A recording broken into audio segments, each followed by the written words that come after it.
पहले हमारे ब्रह्मचारी कैंप में ये काफी डिस्कस हो रहा था। इसको हम ठीक है। देखो न बुझिनु प्रभु तुम्हार चरण, अशोक भयामृत पूर्ण सर्व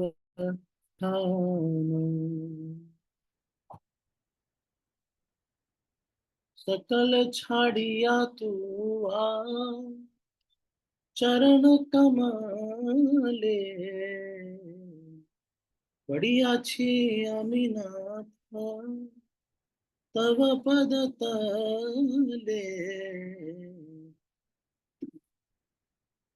तव पाद पद्मनाथ रक्षिबे हमारे, आर रक्षा करता नाही हे भव संसारे,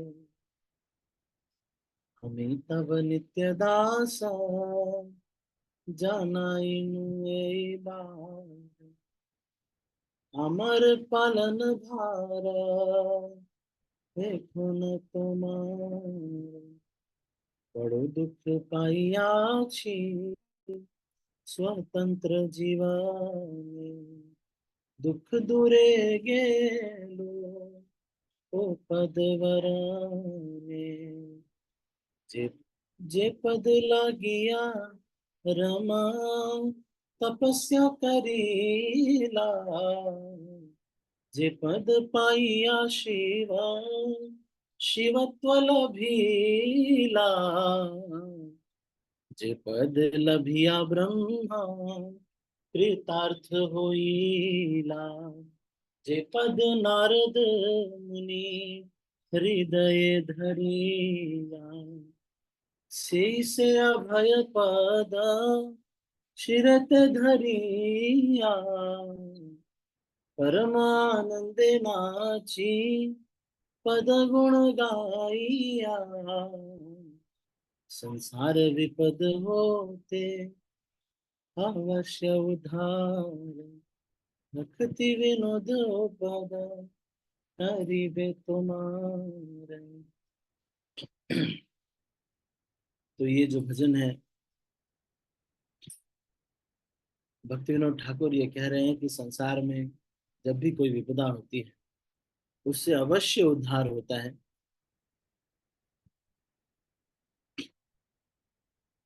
अवश्य उद्धार होता है। ये भजन हम जब पढ़ते हैं तो भगवान की कृपा हमें प्राप्त होती है।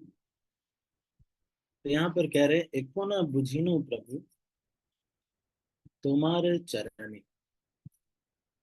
तो मतलब क्या कह रहे हैं कि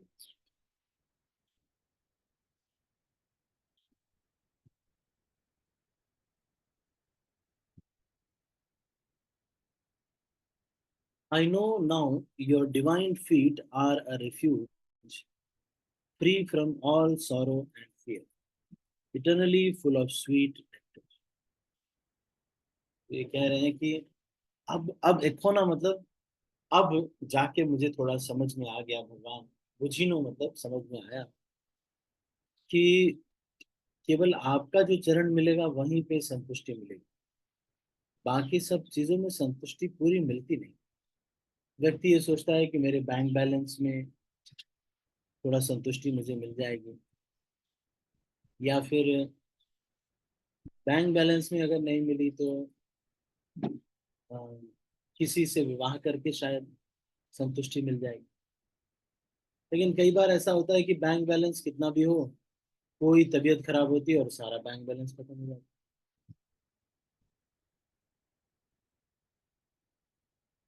तो यहाँ श्रील भक्ति विनोद ठाकुर ये कह रहे हैं, देखो ना बुझिनो प्रभु तुम्हारे चरण।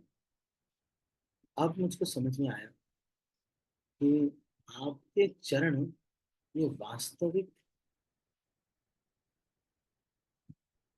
शरण है।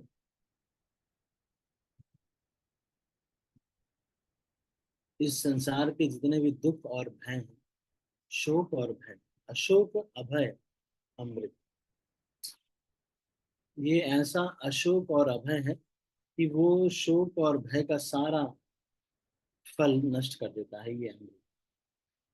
और पूर्ण सर्व अमृत पूर्ण सर्वक्षण, हमेशा ये बहुत ही मीठा और हर क्षण में आनंद लेने वाला है। जिस समय से हम शरण लेना शुरू करेंगे तभी से ये आनंद बढ़ना शुरू हो जाता है। इसलिए हमको ये कह रहे हैं कि देखो ना बुझिनु प्रभु तुम्हारे चरण, अशोक भयामृत पूर्ण सर्वक्षण।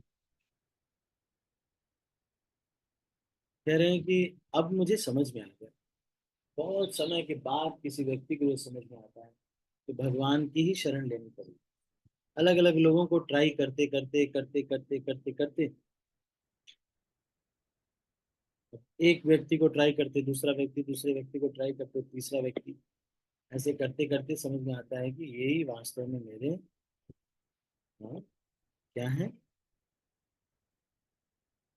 सारे दुख और भय के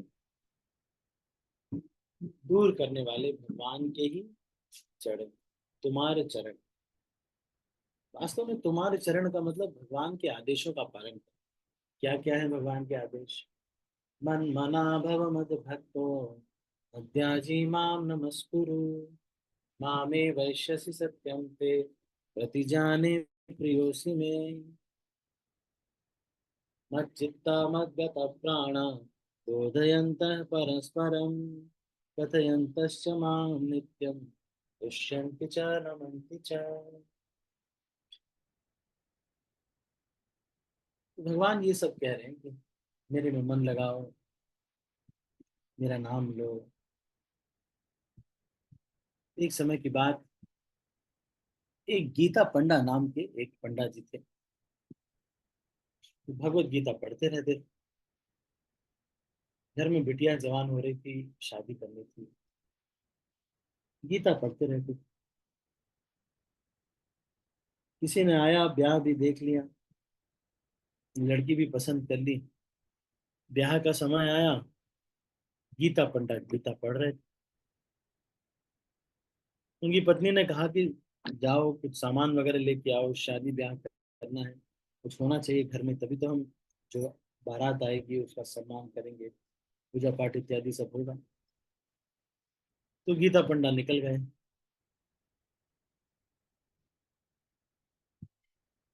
अब 2 दिन बीत गए, गीता पंडा आए नहीं। समझ में आ गया कि गीता पंडा को कुछ मिलेगा नहीं। उनकी पत्नी ने भगवत गीता के उस श्लोक को काट दिया जिसमें लिखा हुआ था योगक्षेमम वहाम्य।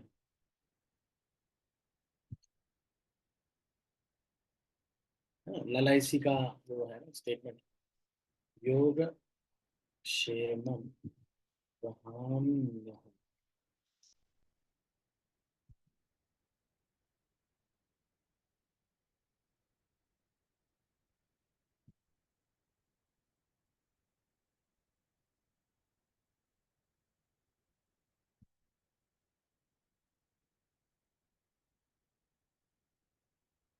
तो ये 9वें अध्याय का 22वां श्लोक है, श्रीमद् भगवत गीता के 9वें अध्याय का 22वां श्लोक है। इसमें भगवान कहते हैं अनन्यास चिन्तयन्तो मां ये जना पर्युपासते तेषां नित्याभियुक्तानां योगक्षेमं वहाम्यहम्।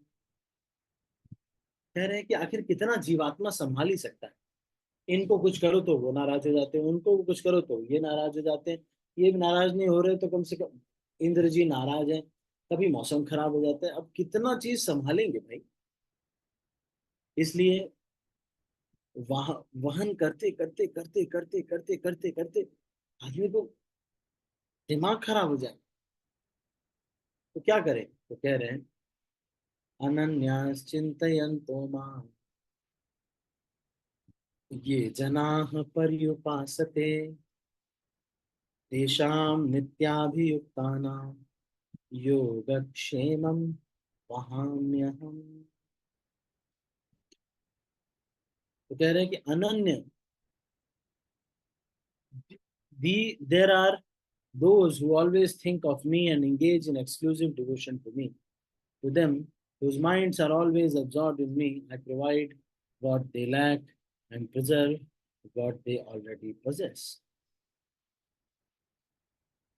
तो ये कह रहे हैं कि योगक्षेमम वहाम्यहम का मतलब अनन्याः चिन्तयन्तः माम ये जनाः पर्युपासते वर्शिप एक्सक्लूसिवली तेषां नित्य अभियुक्तानां हु आर ऑलवेज एब्सॉर्ब नित्य अभियुक्त हैं जो हमेशा एब्सॉर्ब हैं भगवान के चरणों में हमेशा लगे हुए हमेशा प्रार्थना करते रहते हैं भगवान से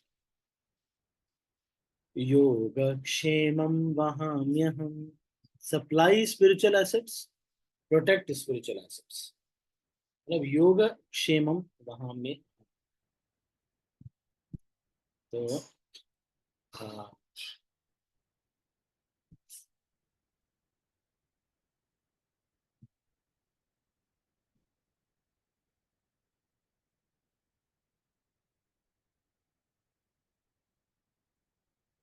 श्रील प्रभुपाद क्या कहते हैं श्रील प्रभुपाद ये कहते हैं तेषाम नित्य अभियुक्ता नित्य जो लगे हुए हैं उनको रिक्वायरमेंट्स एंड प्रोटेक्शन एक तो जो उनके पास क्षेम मतलब जो उनके पास है उसकी मैं रक्षा करता हूँ और जो उनको नहीं है उसको मैं देता हूँ यही तो दो चीज हम कर रहे हैं गृहस्थ आश्रम में रोज सामान लेके आते हैं फिर चीजें कोई लूट न ले चोरी न कर ले उसकी रक्षा करते हैं तो एक समय एक राजा ने ये पूछा कि मैं इतना सब कुछ धन होने के बावजूद भी मैं खुश क्यों नहीं मंत्री ने कहा कि अगर आप खुश होना चाहते हैं तो आप एक खुश व्यक्ति की शर्ट पहन लीजिए खुश व्यक्ति को खोजा जाता है कोई भी सिनेमा स्टार से लेकर के हर कोई बड़े बड़े बिजनेसमैन भी नए नए चक्करों में 99 के चक्कर में पड़े रहते हैं कोई भी व्यक्ति खुश नहीं एक व्यक्ति खुश होकर के एक नाव पे बैठा होता है तो उसको सैनिक कहते हैं कि तुम खुश हो बोलता है हाँ खुश है लाओ अपनी शर्ट दो तो वो कहता है कि मैं तो शर्ट पहनता ही नहीं तो जितनी वस्तुएं आती जाती हैं उतना दुख पड़ता है और आपको दो ड्यूटीज और बढ़ जाएंगी एक तो योग करना पड़ेगा अब शेम उसके बाद शेम भी करना पड़ेगा उसकी रक्षा भी करनी पड़ेगी योग क्षेमम वहामी रिक्वायरमेंट्स और प्रोटेक्शन तो ये क्या कह रहे हैं भगवान तो ये चीज को काट दिया जब गीता पंडा की पत्नी ने तो कृष्ण और बलराम दोनों एक सांवला और एक गोरा लड़का आया वो सारे सामान अपने बैलगाड़ी में लाद करके लेके आए थे और उनकी बिटिया की शादी का सारा सामान उन्होंने दे दिया गहने वहने भी सब कुछ दे दिया और कहा कि हमारे गुरु जी हैं गीता पंडा जी उन्होंने हमें भेजा है हम उनके शिष्य हैं आप ये सब सामान ले लीजिए तो सब कुछ सामान जब आ गया तो फिर इनकी माता ने कहा कि माता जी ने कहा कि लो थोड़ा पानी पी लो तो सफेद वाले ने तो पानी पी लिया जो सांवले वाला था उसने कहा कि मेरी जीभ कट गई है इसलिए मैं नहीं पी सकता अभी पानी वगैरह नहीं पी या कुछ खाऊंगा नहीं तो जब गीता पंडा आए कि उन्होंने बताया कि इस तरह से ऐसे हुआ है तो गीता पंडा ने कहा कि मेरा तो कोई शिष्य ऐसा है नहीं ये जरूर कृष्ण बलराम आए होंगे जब इन्होंने कहा कि ये जीभ कटी हुई है तो उन्होंने देखा तो पता चला कि भगवत गीता के उस लाइन को इन्होंने काटा हुआ कहने का मतलब ये है कि भगवत गीता कितनी दिव्य ग्रंथ है हमारे पास कितनी दिव्य चीजें हमारे पास हैं भगवत गीता श्रीमद् भागवतम ये कितने अच्छे ग्रंथ हैं और ये साक्षात भगवान का रूप है अगर मान लो ये झूठ क्यों होगी ये कथा इस कथा को सुनाने से या करने से किसका फायदा होगा लोगों ये जो कथा है इससे प्रेरणा यही तो मिलेगी कि हम कृष्ण को समर्पण करें भगवत गीता को पढ़ें कौन ऐसी कथा लिखेगा कथा तो वही ना लिखेंगे लोग मान लो पंडित जी लोग भी लिखेंगे तो कहेंगे कि इन्होंने 10,000 का चढ़ावा चढ़ाया तो इनके घर में ये हो गया, 20,000 का चढ़ावा चढ़ाया तो ये हो गया। ये थोड़ी लगेगा कि भगवत गीता से कृष्ण का साक्षात संबंध। सो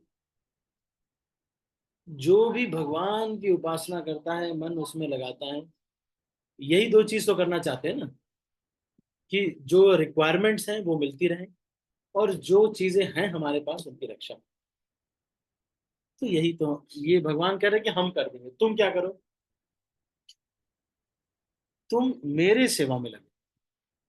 अनन्या चिंतयन्तो माम्, ये जना पर्युपासते, तेषां नित्याभियुक्तानां योगक्षेमं वहाम्यहम्। ठीक है, तो योगक्षेम वहाम्य।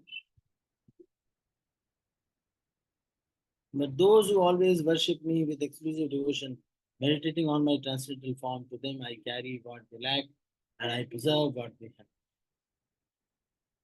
ठीक है, तो मैं आपको अगला वो पढ़ता हूँ। तो भक्ति विनोद ठाकुर यहाँ पे कह रहे हैं कि अब मुझे समझ में आ गया। एक्चुअली बार बार हम, कई बार हम सोचते हैं कि मेरा बेटा मुझे आगे चल के शरण देगा, या कोई व्यक्ति, जैसे बहुत कोई व्यक्ति है, उसको हम सोच लेते हैं कि ये मुझे शरण देगा, ये मुझे रक्षा करेगा, मेरे मैनेजर मेरी प्रोटेक्शन करेंगे, मेरा मालिक मुझे करेंगे। थोड़ा बहुत कुछ हद तक कर भी देते हैं। जैसे मेरे ब्रदर ये कह रहे थे कि कल किसी को डांटते समय मैंने कुछ बोल दिया, ज्यादा बोल दिया डांटते समय अपने जूनियर एम्प्लॉयज को। तो ये असिस्टेंट मैनेजर, इनके सीनियर जो मैनेजर थे, उसने कहा कि कोई बात नहीं, मैं संभाल, चिंता मत करो। तो उनको थोड़ा बटर करके रखते हैं, तो वो इस तरह से सुरक्षा कर दिया। लेकिन ये मटेरियलिस्टिक लोग कितने दिन तक शरण देंगे? भगवान तो इतने दिन तक शरण देते हैं जब जीवात्मा उनके भी अगेंस्ट जाता है, तब भी भगवान उसको ऑक्सीजन दे रहे हैं।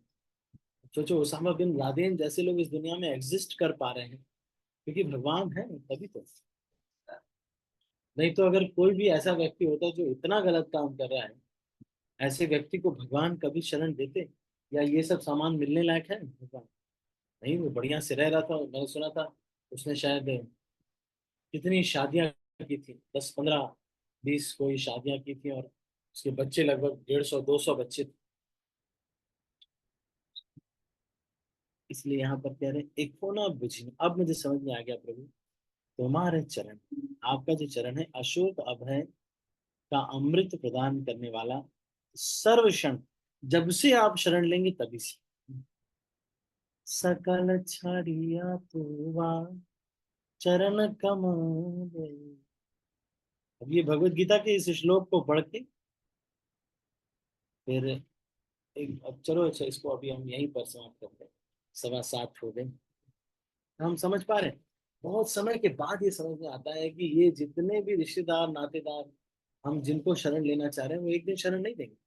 कई बार हम ये सोचते हैं कि हमारे फॉलोअर्स हमें बहुत शरण देंगे, वो भी शरण नहीं देंगे। भाई कितना देंगे, जिसको अपना घर गृहस्थी छोड़ के थोड़ी आए।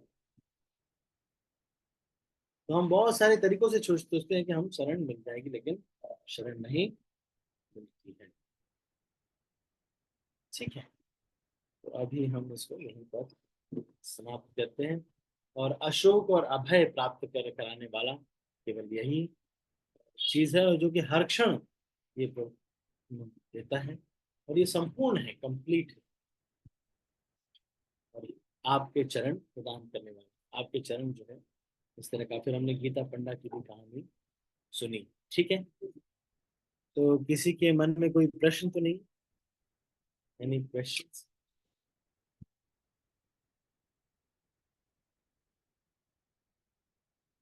Any questions?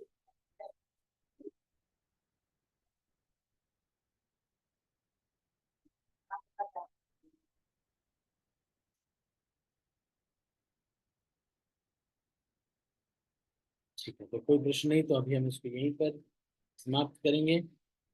सभी भक्तों का बहुत बहुत धन्यवाद। हरे कृष्ण। श्रील प्रभुपाद की जय।